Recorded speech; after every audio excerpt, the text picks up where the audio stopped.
Good morning. Today we have The Castle by Barbara Cartland. I hesitated reviewing this author. In my world, it stirs a great deal of controversy. But Dame Cartland was an extremely successful author. My views are somewhat neutral on the entire subject.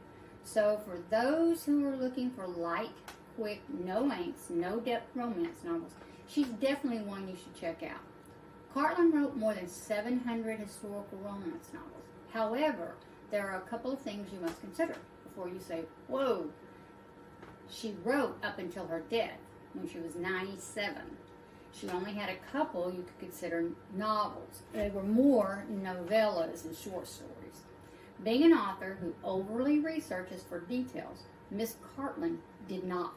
She seldom includes enough detail in her books to even make you wonder whether it was historically accurate. The Castle has a wealthy lord as the hero, but she never ever mentions his title other than Lord Waterford. That would not fly today.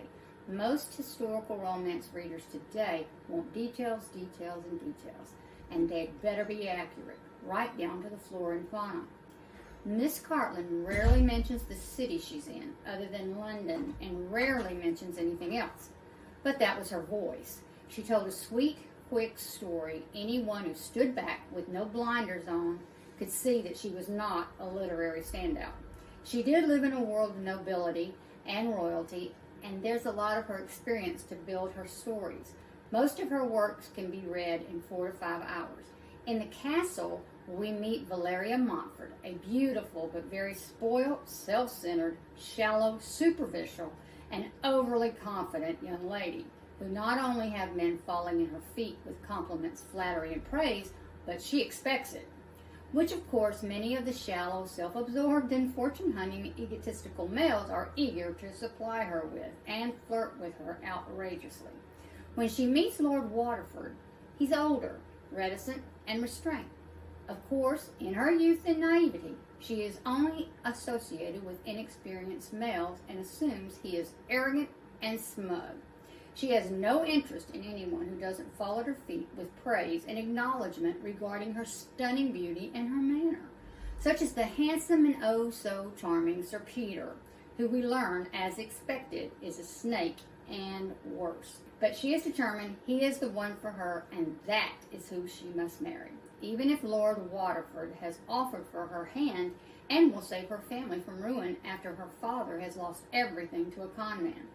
Of course, as we travel from France to England, there are many turns that finally change her mind. But by the time she realizes Lord Waterford is the better man, it may be far too late. I've read several of Miss Cartland's books, and some are better than others, but this is not one of them.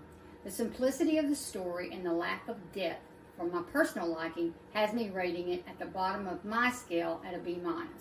The inclusion of details and depth is important to me.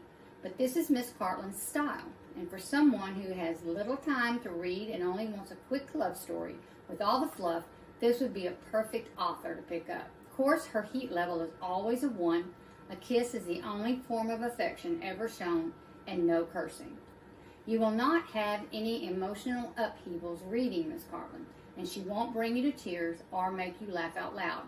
But she will give you that Calgon take me away moment from the real world.